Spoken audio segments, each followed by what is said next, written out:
O desarrollo de software libre é un dos pilares do mundo moderno, e unha parte clave del é o sistema de control de versións que emprega mayoritariamente, Git.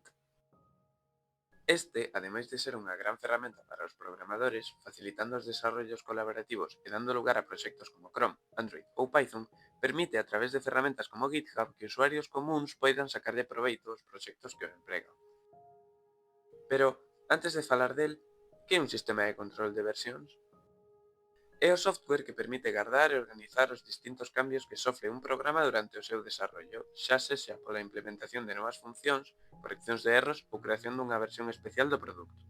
Son empregados na maioría dos desarrollos serios, xa que facilitan os desarrollos colaborativos e organizados, ademais de dar acceso ao histórico de versións do programa.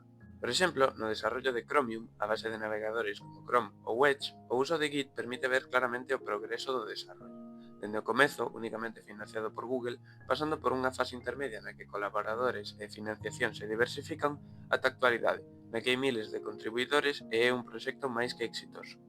Xa aclarado isto, que fai de Git o sistema de control de versións predilecto no desarrollo de software libre?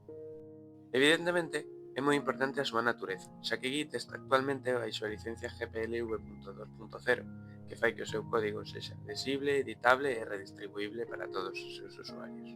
Unha parte clave deste tipo de sistemas é permitir desarrollos colaborativos. Git consegue isto separando o código no que están traballando os distintos desarrolladores. Cada un ten a súa propia copia e actualiza o repositorio común cando é oportuno, permitindo ademais estructuras non lineais, nas que os desarrolladores traballan en partes distintas do proxecto, separándose da rama principal para volver unirse máis tarde. Outra característica necesaria para un bo sistema de control de versións é ser versátil. Cada desarrollador e cada grupo pode ter preferencias distintas nos ámbitos técnicos. Así, Git permite que a sincronización no traballo dos distintos desarrolladores poidan facerse a través de distintos protocolos de rede, como HTTP ou FTP, e que se poidan empregar ferramentas deseñadas para sistemas preexistentes, como SVK ou CVS. Pero, aínda que os proxectos sexan colaborativos, tamén cabe a existencia de programadores malintencionados que busquen atribuirse os méritos doutros. Git impide isto pola forma na que nomea e estructura as actualizacións.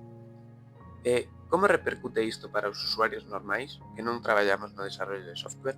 A verdade é que Git non implementa facilidades para nós, pero a ferramenta coa que se soe empregar, GitHub, un sitio web onde almacenar os repositorios dos desarrolladores, si nos facilita a vida.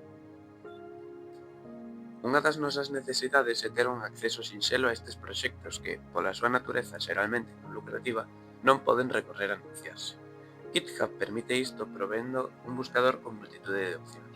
Busca por desarrollador, por tipo de programa, etc. Ademais dun resumo feito polos creadores do repositorio de que fai e como funciona. Para aqueles que queiramos empregar estes proxectos para fines máis alá do simple uso persoal, como implementalos como ferramenta nunha empresa ou estudar a súa estructura, tamén facilita tanto para usuarios como desarrolladores a especificación da licencia a que está suxeito, permitindo aos programadores indicar claramente as bases legais do seu proxecto e os usuarios coñecelas rapidamente no mesmo repositorio. Outra das nosas necesidades é ter accesible o código do proxecto, sen ter que recorrer a ferramentas a través dunha terminal. GitHub ofrécenos a posibilidade de descargar un repositorio directamente dende a web, como un arquivo .zip que contén todo o seu código. Por último, GitHub tamén permite aos usuarios dar feedback. Se algunha das necesidades que temos non é coberta polo software que empregamos, é sinxelo tanto darlle a nosa opinión aos desarrolladores como apoiar as opinións de outros con problemas parecidos aos nosos. Deixando as vantaxes para os usuarios non implicados no código, a importancia tanto de Git como GitHub tamén é clara dende un punto de vista de formación, xa que os proxectos compartidos mediante eles son empregados con este fin en todo o mundo. Unha parte da ideoloxía do movimento do software libre sempre foi posibilitar a educación a partir de proxectos reais que permitan ver os alumnos como é o software que empregan por dentro.